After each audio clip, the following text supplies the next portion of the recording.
Hey y'all, this is Ross with the Bear Mountain Bike Shop in Waco, Texas, and we're here with our friends from Pakmule to talk about what the difference is between a hardtail and a full suspension mountain bike and which one might be right for you.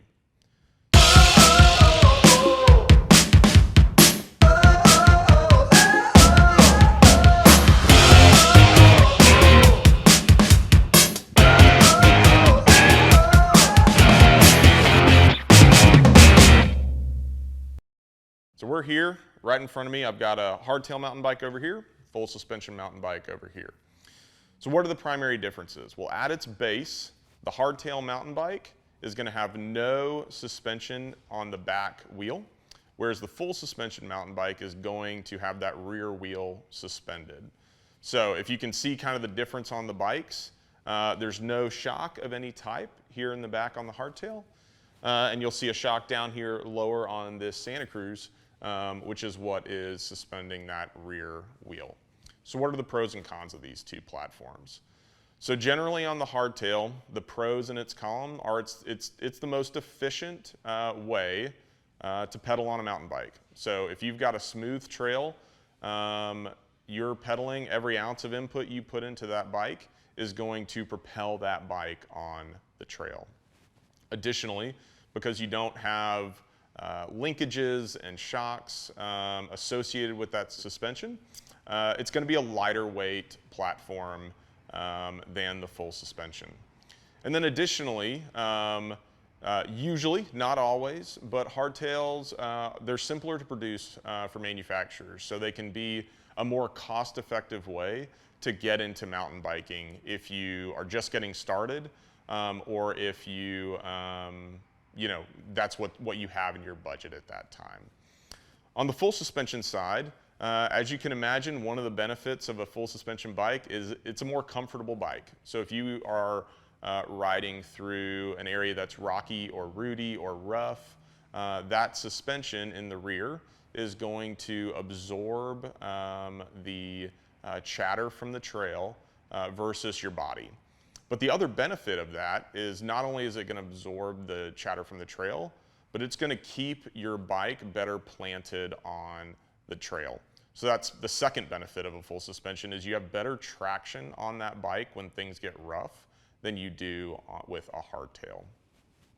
That can have a benefit both on descending, but also on climbing. So if you're climbing on something that is rocky and rooty and causes that rear wheel to bounce up and down a lot, that full suspension, when set up correctly, is going to keep that rear wheel tracking on the ground and letting you deliver power better than a hardtail will.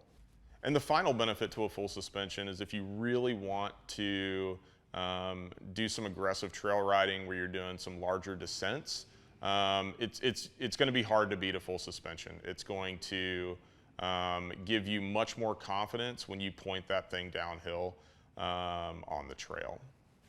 Now let's talk about cons of both these platforms. Everything has a trade-off, and so when you look at a hardtail, we've kind of alluded to it already, but one of the downsides of a hardtail is it can be a rougher ride.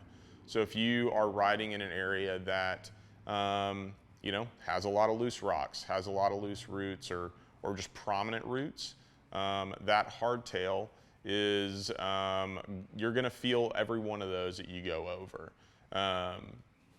The other con to the hardtail in line with that is as you go over those things, not only is your body going to be forced to absorb that, but your rear tire, as it bounces along the trail, isn't going to maintain traction as well as a full suspension bike would. So in certain trail types and certain types of riding, the hardtail is not going to be as planted on the ground as a full suspension bike would. So what are the cons of a full suspension? Potential downsides on a full suspension are they can weigh a little bit more depending upon what you're looking at. There's bearings and there's linkages and there's shocks that have to be part of the frame, and so that adds some weight to the bike. Additionally, anytime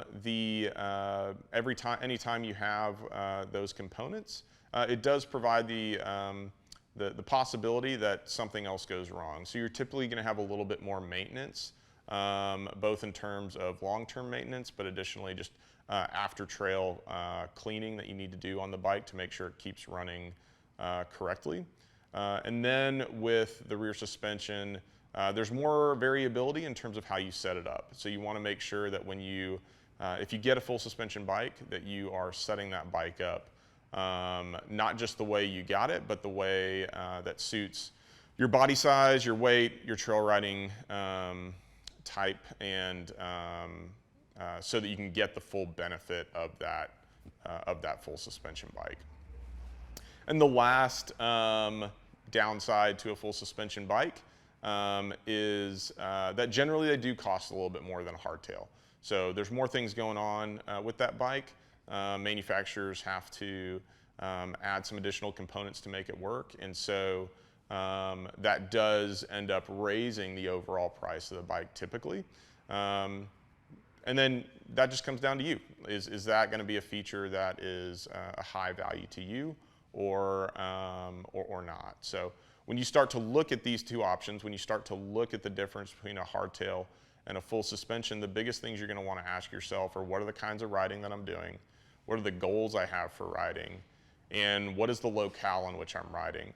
And then you can weigh those pros and cons of the models and decide which one best suits you. Hey guys, thanks for watching. If you enjoyed or have your own take on some of these things, drop a comment below. If you want to see some more content from Pakmule, don't forget to like and subscribe. And thanks for watching with us. Keep the rubber side down. We'll see you on the trail.